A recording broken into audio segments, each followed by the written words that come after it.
पहाड़ों के दामन में एक पुराना सा कस्बा था जिसका नाम नूरगाह था। वहाँ के लोग नरम दिल, सादा मिजाज और मेहनतकश थे। सुबह का आगाज मवेशियों की घंटियों और शाम का इख्तिताम चिरागों की मध्यम रोशनी में होता। रिस्क थोड़ा था मगर दिलों में सुकून बहुत था।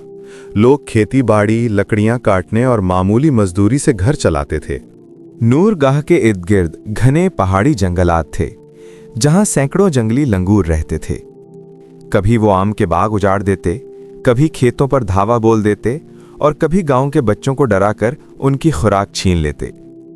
लोग इन लंगूरों से तंग तो थे मगर बरसों से उन्हें इसी माहौल की आदत हो चुकी थी। एक दिन कस्बे के मरकजी चबूतरे पर एक अजनबी नमूदार हुआ। वो खुशलिबास था, हाथ में लकड़ी की एक छड़ी और साथ एक बड़ा लकड़ी का संदूक। उसने बुलंद आवाज में ऐलान करवाया, मैं हर जंगली लंगूर के बदले 50 अशरफी दूंगा। ये सुनते ही नूरगाह में जैसे बिजली सी दौड़ गई। कल तक यही लंगूर उनके लिए मुसीबत थे और आज वही कमाई का जरिया बन रहे थे। लोगों की आंखों में पहली बार उम्मीद की चमक उभरी। मर्द, औरतें, जवान और यहां तक के नौजवान लड़के भी रस्सियां, जाल, बोरियों और डंडों के साथ जंगल की तरफ दौड़ पड़े।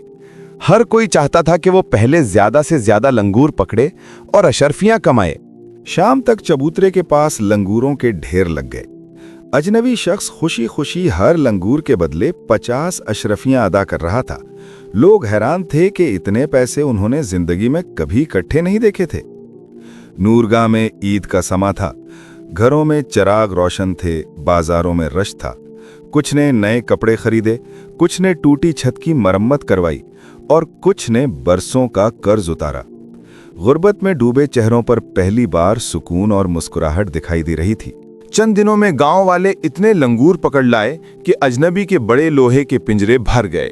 उसके पास अब तकरीबन 600 लंगूर हो चुके थे। इस दौरान नूरगाह के आसपास लंगूर तकरीबन खत्म होने लगे।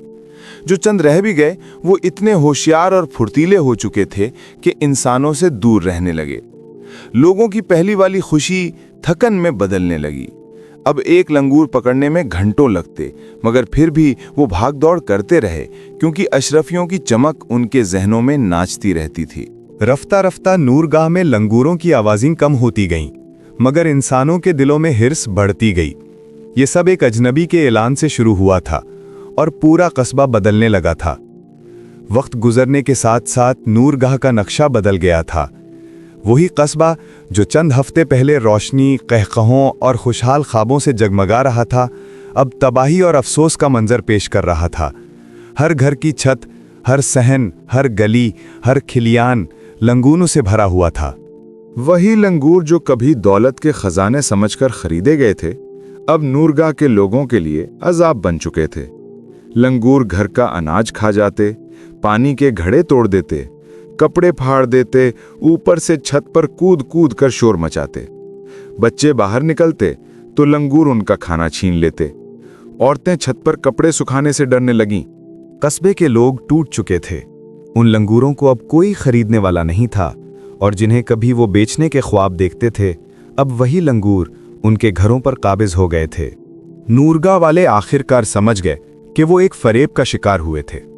वो अजनबी और उसका शागिर्द सब कुछ लूटकर गायब हो चुके थे। उनकी चाल ऐसी थी कि किसी को जर्रा बराबर शक न हुआ। पहले उन्होंने लालच के बीज बोए, आसान दौलत के ख्वाब दिखाए, कीमतें बढ़ा बढ़ाकर लोगों को यकीन दिलाया कि लंगूर खजाना है। फिर जब लोगों ने सारे लंगूर बेच डाले और हिर्स अभी बाकी थी, तो उसी हिर्स को जाल बनाकर उनका माल, सोना, जमीन, मवेशी सब छीन लिया गया। कस्बे के लोग अब अपने ही खरीदे हुए लंगूरों के कैदी थे।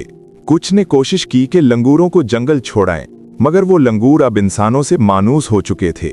उन्होंने कस्बा छोड़ने से इनकार कर दिया। फसलें तबाह हो गईं, घर उजड़ गए और नूरगाह की रौनक खाक में मिल गई। वही लोग जो कभी मानते थे कि ज्यादा पैसा जिंदगी बदल देता है, अब कहते थे, काश उस दिन हम सब्र करते, काश हम लालच में ना आते। बुजुर्ग लोग चबूतरे पर बैठकर नौजवानों को ये वाकया सुनाते ताकि आने वाली नस्ल समझ सके कि आसान दौलत का लालच इंसान से सब कुछ छीन लेता है। आखिरकार नूरगाह वालों ने ये कड़वा सबक सीख लिया। इंसान को सबसे ज्यादा तबाह लालच करता है, ना कि दुश्मन, ना किस्मत, ना जमाना। जिंदगी में हर चमकती चीज सोना नहीं होती। जो फैसला दिल के लालच से हो वो आखिर में नुकसान, पछतावा और बर्बादी बन जाता है, और जो फैसला अक्ल, सब्र और समझ से हो वो इंसान को बचा लेता है। असल दौलत अक्ल है और असल खजाना सब्र। लालच हमेशा इंसान को अंधा कर देती है।